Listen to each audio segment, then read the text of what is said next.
Salut à tous et bienvenue dans la deuxième partie de la vidéo plomberie. Alors si t'as pas vu la première partie où je parle de l'installation des cuves, n'hésite pas à aller la voir. Alors dans cette vidéo je vais te montrer comment on installe tous les accessoires pour la mise en eau. Allez, c'est parti. Bon, première étape, je vais installer la sonde pour connaître le niveau d'eau. Alors du coup, j'ai enlevé toutes les plaques qui étaient au-dessus du réservoir. Comme ça, j'ai accès aux trappes de visite. Et du coup, je vais mettre la sonde dans l'angle, là, à peu près au même niveau que la sortie d'eau, là.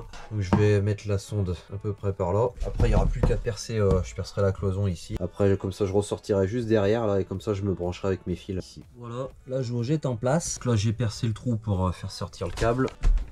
Du coup, on atterrit de l'autre côté ici. Là j'ai mis une petite cale d'épaisseur pour compenser ce qui me manquait 2-3 mm. En fait elle est légèrement trop grande la sonde. Moi je voulais qu'elle soit vraiment tout au fond comme ça là. Mais je voulais pas que ça touche, donc du coup j'ai calé 2-3 mm. Maintenant je vais nettoyer tout le fond de la cuve. Après je vais remettre du coup toutes les plaques. Et une fois que tout est fini, bah, on attaque la pompe à eau. Et voilà, tout en place. Allez, on attaque la suite. Alors au niveau de la pompe, moi j'ai choisi ce modèle. C'est une pompe de la marque Osculati, c'est une 8 litres minute, 2 bars. Ensuite en sortie de pompe je vais installer un vase d'expansion de la marque Fiamma. Ça permet de protéger la pompe, ça évite qu'elle donne des à-coups quand on ouvre juste à peine l'eau. Ensuite je vais installer un filtre à charbon, histoire de purifier l'eau un peu. Tout sera installé ici, là, ça va être mis dans le caisson du chauffage. Voilà, tout est posé. Alors du coup la cuve elle sort ici, ça arrivera dans la pompe à eau là, ça ressort par là, après ça rentre dans le vase d'expansion ici, ça ressort, ça va dans le filtre, et après ça ressort là et ça ira au robinet. Bon allez, je vais raccorder tous les appareils ensemble avec les tuyaux, et après j'irai faire le plein de la cuve, comme ça je verrai s'il y a une fuite. Voilà, tout est raccordé. Alors comme je disais, ça part de la cuve, ensuite ça va à une vanne d'arrêt. Comme ça, si j'ai besoin d'intervenir sur n'importe quel appareil, je peux couper l'arrivée d'eau. Ensuite, donc ça part à la pompe à eau, après ça va dans le vase d'expansion, et après ça part dans le filtre. Et du filtre, après, ça part en 2 tuyaux. Donc il y en a un qui va direction la salle de bain, la cuisine, et l'autre il va alimenter le Trouma. Et du Trouma, après ça me repart avec l'eau chaude, mais bon, ça j'en parlerai plus en détail quand je ferai la vidéo du chauffage. Ensuite, le trop plein qu'avant il était branché là-bas, je l'ai enlevé et je l'ai branché en fait ici là, parce que vers le Trouma en fait il y a une sortie qui passe dessous là, donc en fait le trop plein il passe ici, et j'ai aussi mis un T là, comme ça j'ai mis une vanne ici, et si jamais j'ai besoin je peux vider la cuve, donc en gros je fermerai ici, j'ouvrirai là, et comme ça par là je peux vider la cuve d'eau propre. Maintenant que ça c'est fait, on va pouvoir aller à la cuisine et on va s'occuper de l'évier, mitigeur et les évacuations d'eau. Alors pour l'évier de la cuisine, moi j'ai pris ce modèle. Alors c'est un évier en inox noir, c'est assez léger. Dans le kit il y avait vraiment tout fourni, donc la bombe, le truc là du trop plein ici, les tuyaux, le gabarit de perçage, et ensuite le robinet. Moi j'ai pris ce modèle, donc c'est un modèle avec un flexible, plutôt pratique. Du coup pour mettre l'évier il va falloir que je démonte le plan de travail. Donc là je vais bien mesurer, je renlève le plan de travail, je fais ma découpe et j'installe l'évier. Voilà, j'ai fait ma découpe, donc rien de compliqué. Pour ça, moi j'ai percé les 4 angles, et après j'ai découpé à la scie sauteuse. J'en ai aussi profité pour faire le trou du mitigeur, et ça c'est un truc pour le savon ici. J'ai aussi coupé mon angle, comme ça suit bien la forme du meuble. Vu que ça c'est posé définitivement, j'en ai profité pour coller tout le tour, même dessous. Maintenant, on va pouvoir installer le mitigeur et l'évier. Alors pour le mitigeur, on le met dans le trou, après on met le joint et on vient visser ce gros écrou. Voilà. Ensuite, on vient raccorder du coup les flexibles sur les 2 PER. Moi, je vais mettre des raccords rapides comme ça. Donc, il y avait juste besoin de l'enquiller à fond dedans. Une fois qu'il est mis, après, on vient rajouter la petite bague qu'on met à côté. Comme ça, on est sûr qu'il ne s'enlève pas. Mais avant ça, je vais m'occuper d'abord du porte-savon qui va être à peu près par là. Je vais le mettre parce qu'en gros, il va être ici. Ça me déterminera un peu la place que ça prend. Comme ça, une fois qu'il sera en place, là, je vais pouvoir fixer mes 2 tuyaux de PER. Et après, je pourrai mettre mon robinet et les raccorder.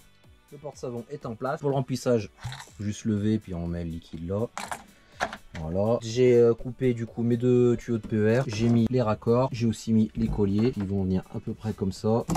Ça se vissera là. Ça gênera pas le porte-savon. Ensuite, ça je vais pas le visser complètement parce que après une fois qu'il sera là, je pourrai plus mettre l'évier. Du coup, je l'ai un petit peu desserré. Je mettrai comme ça. Et après, je pourrai mettre l'évier. Je finis de tout raccorder, tout fixer, et après on s'occupe de l'évier. Voilà, tout est raccordé, ça rentre comme ça. Ensuite, pour le mitigeur, comme je disais, je le fixerai après. Pour l'évier, la fixation, moi je vais simplement le coller, comme d'hab, avec la colle polyuréthane. Avant de coller, j'ai le plan de travail et l'évier, là, je l'ai bien nettoyé à l'acétone. Bon, allez, je le colle, et après, on pourra s'occuper des évacuations d'eau. Voilà, l'évier est en place. Une fois que ça aura fini de sécher, après on pourra finir de monter tous les accessoires, hein, les trucs qui vont ici, le siphon, tout ça.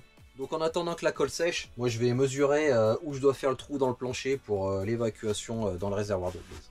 Voilà, j'ai mesuré, donc ça va être à peu près ici. Je vais percer avec une scie cloche, diamètre 50, comme ça j'aurai de la marge. Après je mettrai les coudes pour réorienter un peu par là. Et après on pourra se brancher dans le siphon. Voilà, le trou est fait. Donc là ce que j'ai fait, c'est que sous le camion, là où la ferraille est percée, j'ai mis de l'anti-rouille. En attendant que l'anti-rouille sèche, moi je vais m'occuper de mettre tous les petits trucs là que j'avais dit. Le trop-plein, le siphon. Et après on pourra s'occuper du gros tuyau d'évacuation. Voilà, j'ai tout installé. Donc j'ai mis le trop-plein derrière, hein, tout le siphon, le tuyau.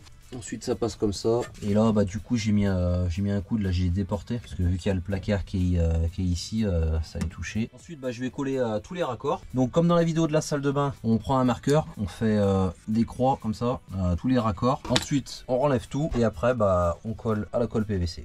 Maintenant que tout est collé, là je vais passer sous le camion et je vais raccorder les évacuations au réservoir d'eau usée. Alors le réservoir est là. La sortie de la salle de bain est là-bas, je sais pas si on voit bien. Et celle de la cuisine, c'est là. Et après moi je vais me raccorder juste au-dessus ici. Là. Donc du coup, sous le plancher, je vais mettre des coudes comme ça. À la salle de bain là-bas, après je mettrai un grand tube. Et après le tube, en gros je vais mettre de la gaine souple comme ça, qui sera branchée au-dessus du réservoir. Voilà, j'ai mis le coude, le flexible. Je l'ai raccordé dessus, avec l'autre aussi. Et là-bas du coup j'ai mis un grand tube avec un raccord pour le flexible. Bon, maintenant il me reste à mettre du silicone pour que ça soit bien étanche et ça sera bon. Voilà, j'ai mis le silicone, donc dessous c'est terminé. Voilà, bon, maintenant ce que je vais faire, c'est que je vais brancher la pompe à eau provisoirement, comme ça après on va pouvoir faire des essais et on verra s'il y a des fuites. Voilà, là j'ai relié vite fait, j'ai juste mis le plus et le moins sur la pompe. Là juste sur le tableau, j'ai relié vite fait les fils. Je vais mettre un fusible. Normalement, voilà, on entend la pompe.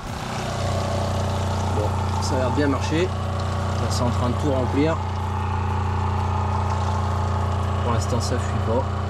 Voilà, la pompe elle s'est arrêtée. Donc là, normalement, tous les circuits d'eau sont pleins. Bon, pour l'instant, ça n'a pas l'air de fuir. Là, on va aller tester les robinets. Alors, dans la salle de bain. Voilà, on entend la pompe du coup. C'est bon. Ça marche. Sous le vasque. Ça n'a pas l'air de fuir. Non, ça a l'air bon. Bon, on va essayer la douche. Alors.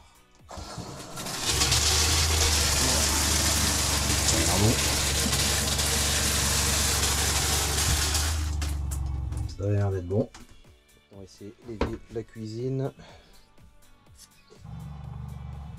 Alors, ça. Et là, normalement, ça a l'air bien marché. Ça a l'air de s'évacuer. Alors, d'accord, il n'y a pas l'air d'y avoir de fuite. Là non plus. Bon, ça n'a pas l'air mal. Il y a juste la pompe à eau qui fait un peu de bruit, mais bon, c'est pas trop grave. Maintenant, je vais aller sous le camion, je vais vérifier qu'il n'y ait pas de fuite. Et je vérifierai aussi si la trappe pour ouvrir les eaux grises fonctionne bien. Bon, du coup, dessous, ça a l'air bon. Maintenant, hop, je vais essayer la trappe. Bon, ça a l'air de marcher. Ouais, ça marche bien.